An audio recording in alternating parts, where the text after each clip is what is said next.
మీద అయితే ఒకళ్ళు అయితే వీడియో పెట్టిరు అనమాట, మా ఇంటి దగ్గరకు వచ్చి ఇమ్రాన్ అన్న హెల్ప్ చేయలేదు అని. సో గైస్ నాకు సైబర్ క్రైమ్ నుంచి వచ్చిన నోటీస్ అయితే ఇక్కడ పెడుతున్నా, మీరు చూడండి. అండ్ గైస్ దీనికి మనం ఏంటంటే గవర్నమెంట్ దగ్గర నుంచి వచ్చింది, మనం గవర్నమెంట్ అగేనెస్ట్ అయితే మనం అయితే పోలేం కదా, ఎందుకంటే దీని వల్ల ఇష్యూ నా మీద అయితే నా మీద కేసు అవుతుంది. ఇది చాలా మంది ఇన్ఫ్లుయెన్సర్స్ కి కూడా వచ్చింది అనమాట.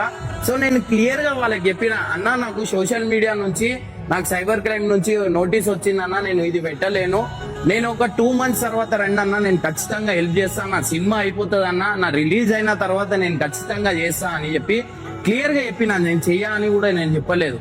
కానీ గైజ్ ఇక్కడ చూడండి, నేను చేయకపోయేసరికి నా మీద వీడియో అయితే పెట్టిరు. ఇది ఎంతవరకు కరెక్ట్? ఇదే ధైర్యం తెచ్చుకొని వాళ్ళ ఏరియా ఎమ్మెల్యే దగ్గరకు పోయి అన్న నాకు ఇట్లా సపోర్ట్ చేయండి అని చెప్పి చెప్తే వాళ్ళు గవర్నమెంట్ దాకా తీసుకోపోరా. ఇది కావాల్సని కొంతమంది ఇది చేపించిరు అనమాట. అది ఓవర్ అనేది కూడా నాకు తెలుసు, నేను టైం వచ్చినప్పుడు చెప్తా. అండ్ ఇంకోటి గైజ్, నేను మా ఇంటి దగ్గర ఎంతో మంది వస్తారు, 10 to 15 members ఖచ్చితంగా హెల్పింగ్ గురించి వస్తారు. ఏదో ఒకటి నేనైతే ఖచ్చితంగా ఇచ్చి పంపిస్తా. గైజ్ నేను 16 కోట్లు అంటే నేను ఏడికెళ్ళి తెచ్చి ఇవ్వాలా, మీరు కూడా చెప్పండి. నేను ఎవరికి చెప్పలేదు మా ఇంటి దగ్గరికి రండి నేను హెల్ప్ చేస్తా అని, అయినా కానీ వచ్చిన వాళ్ళకి కొంత అయినా నేను అయితే ఇచ్చి పంపిస్తా. వీళ్ళు 2 days నుంచి మా ఇంటి దగ్గర ఉన్నా అంటారు, టైం టు టైం వీడియో, తినేది వీడియో తీసిరు, వాళ్ళు పంపించేది వీడియో తీసిరు అని చెప్పి చెప్తారు. వీళ్ళు వీడియో తీయనీకి వచ్చిరా, లేకపోతే నాకు డిఫేమ్ చేయనీకి వచ్చిరా, హెల్పింగ్ వచ్చిరా? నాకైతే చాలా బాధ అనిపించింది గైస్. ఎందుకంటే ఎవరికైనా నేను ఎంతో కష్టపడి ఈ పొజిషన్కి వచ్చిన, కానీ కొంతమంది నాకు డిఫేమ్ చేయాలని చెప్పి చూస్తారు. నేను నిజంగా అంటున్నా, మా ఏరియా అనేది చాలా చిన్నది. నేను అందరికి దండం పెట్టి చెప్పిన, ప్లీజ్ మా ఇంటి దగ్గరికి రాకండి అని.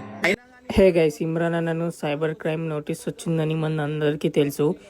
ఒక వ్యక్తి తన ఇంటికి వచ్చి 2 days నుంచి హెల్ప్ చేయలేదని, అసలు ఇమ్రాన్ అన్న అసలు ఎవరికి హెల్ప్ చేయడని ఒక బ్యాడ్గా ఒక వీడియో పెట్టాడు. అసలు ఇమ్రాన్ అన్న లాంటి వాడు మన అందరికీ తెలుసు, తను చాలా మందికి హెల్ప్ చేస్తున్నాడని. తన ఇంటికి వచ్చి చాలా మంది మాకు కూడా హెల్ప్ కావాలని ఇమ్రాన్ అన్న ఇంటికి వచ్చి చాలా బాధ పెడుతున్నారు.